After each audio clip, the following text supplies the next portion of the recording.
A tese que nós vamos apresentar, ela tem como título Impossibilidade de celebração de acordo de não persecução penal em crimes de violência de gênero contra a mulher, especialmente nos crimes expostos pelos artigos 215-A e 216-A do Código Penal. Essa tese, ela é escrita por mim, em coautoria com as promotoras de justiça Fernanda da Silva Soares e Juliana Gonçalves Krause, e essa tese, ela também já foi ratificada por 2 grupos de estudo nos termos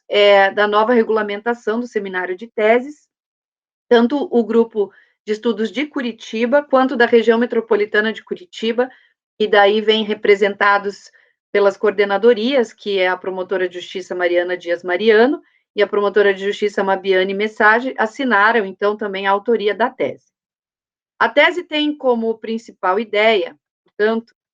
trazer de maneira explícita o que vem sendo vedado hoje em dia pela nova redação, né, da Lei 13.694 de 2019, do denominado pacote anticrime, principalmente no que se refere à vedação, então, de celebração de acordo de não persecução penal, desde que os crimes, então, que estejam sendo analisados, eles ou sejam do âmbito da violência doméstica familiar, ou nos termos do parágrafo 2º do artigo 28A, contra a mulher por razões da condição de sexo feminino. Quando nós temos a redação explícita ali de crimes praticados no âmbito da violência doméstica e familiar, é muito nítida a possibilidade de enquadramento a partir de todos os enquadramentos que são feitos com a forma de orientação da Lei 11.340 de 2006, que é a Lei Maria da Penha. Então, quaisquer crimes que estejam incluídos, né, na Lei Maria da Penha vão ter a vedação ali do 28A de maneira pouco controvertida. Mas, com relação a essa outra expressão, praticados contra a mulher por razões da condição de sexo feminino, essa expressão, essa parte da redação, ela já demanda um estudo de direito com gênero, né? Estudos de direito e gênero, porque tem que se entender dentro de uma concepção de histórico legislativo, dentro de um contexto social, o que é praticar crime contra a mulher por razões de sua condição de sexo feminino. Dessa maneira, a tese traz, então, fundamento de que alguns tipos penais, ainda que não tenham o recorte do gênero de maneira colocada objetivamente, ou seja, são crimes que são praticados contra homens e contra mulheres, apenáveis da mesma maneira, mas estatisticamente, e por uma situação de estudos de gênero, de toda uma percepção de um fenômeno histórico, né, milenar de desigualdade de gênero, acaba afetando especialmente mulheres. Esses crimes, eles são vários, né, principalmente no âmbito dos crimes sexuais, mas nós, nessa tese, preferimos enfatizar exatamente o crime novo, exposto no 215A, artigo 215A do Código Penal, e 216A do Código Penal, que também é uma figura um pouco mais antiga, mas é a importunação sexual, que hoje é aquele crime que desde 2018 procura trazer alguma consequência penal àquelas apalpadas, né? O caso que originou esse artigo 215A foi uma ejaculação de um homem numa mulher num ônibus de São Paulo, que na época não havia um crime que pudesse ser enquadrado nessa conduta, e hoje, então, o 215A surgiu justamente essa movimentação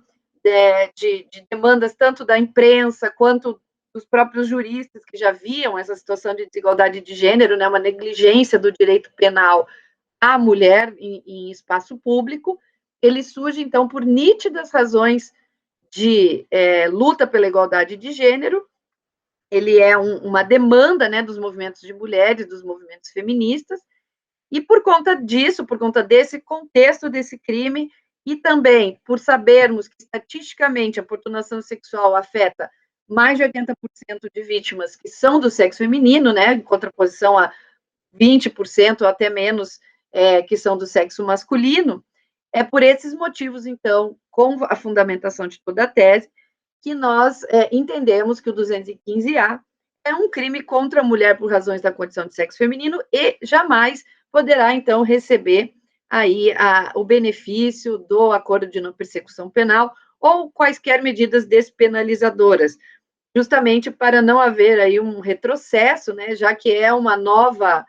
tipificação que vem a atender algumas lacunas do direito penal de maneira histórica com relação a todos os direitos fundamentais, direitos humanos de mulheres. Da mesma maneira, o artigo 216A, apesar de ser mais antiga essa modificação da legislação, ele também acaba sendo um crime trazido por demandas e pelos movimentos de mulheres para tornar a vida da mulher no espaço do trabalho viável. Porque se no começo do século passado não se permitia, né, a própria lei não permitia que uma mulher trabalhasse fora sem autorização do seu marido, de seu pai, o espaço externo, o espaço do trabalho, ele não era o espaço feminino. Se nessa concepção anterior nós tínhamos o direito, inclusive, vedando, né, a autonomia da mulher, depois da década de 60, principalmente, de toda uma nova perspectiva de direitos humanos de mulheres garantida, da Constituição Federal de 1988, de alguns marcos normativos que trouxeram, por exemplo, a capacidade civil da mulher em 1962. A partir dessa modificação cultural dos estudos que os estudos de gênero revelam, se verifica que o espaço do trabalho vai ser, sim, ocupado por mulheres, principalmente a partir da década de 90. Essa é uma realidade, as mulheres adentram o mercado de trabalho. E adentrando o mercado de trabalho, elas sofrerão o que nós temos ali até hoje como assédio sexual, que é estar num ambiente que era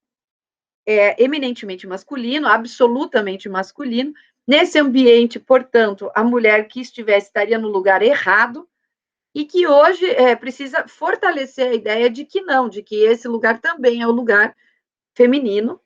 E dessa maneira a legislação penal ela inverte a ideia anterior de que haveria vedação da mulher no espaço do trabalho e diz que ela deve ser protegida no espaço de trabalho. Então, ela não deve ser assediada pelo seu superior hierárquico. E isso se torna, então, um tipo penal que, obviamente, também tem as fundamentações relacionadas ao fato da vítima ser mulher. Conforme já foi dito antes, o 215A e o 216A são crimes, diferentemente dos que são abrangidos pela Lei Maria da Penha, que podem ser cometidos também por mulher contra homem. Mas, estatisticamente, historicamente, não se tem como afastá-los dessa condição vedada pela legislação do Acordo de Não Persecução Penal, que é a expressão contra a mulher por razões da condição de sexo feminino.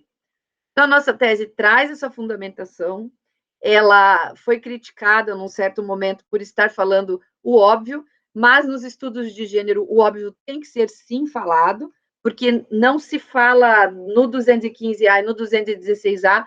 sobre esse histórico, sobre esse contexto, então somente a doutrina vai conseguir trazer esse tipo de conformação, e são teses assim que aprovadas conseguem definir quais são exatamente esses crimes por razões da condição feminina, né, do sexo feminino, que não receberão o benefício do acordo de não persecução penal. Então, essa é a tentativa de expor de uma maneira muito mais clara, mais evidenciada,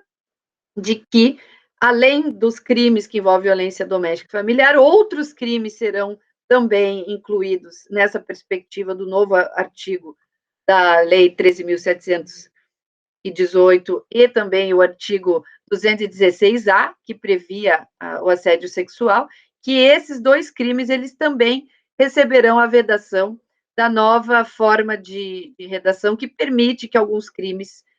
recebam aí o benefício, ou, enfim, os autores desses crimes recebam o benefício do acordo de não persecução penal. É basicamente, então, se colocar aqui o parágrafo 2º do artigo 28A, que se refere a acordo de não persecução penal,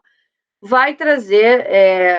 vedações relacionadas a crimes por razões de gênero. E quais serão esses crimes? Então, a doutrina, as teses que são apresentadas, a jurisprudência, vai conformar quais são esses crimes, já que nós não temos a limitação, né, a delimitação, que é mais fácil da 11.340 de 2006, que é a Lei Maria da Penha.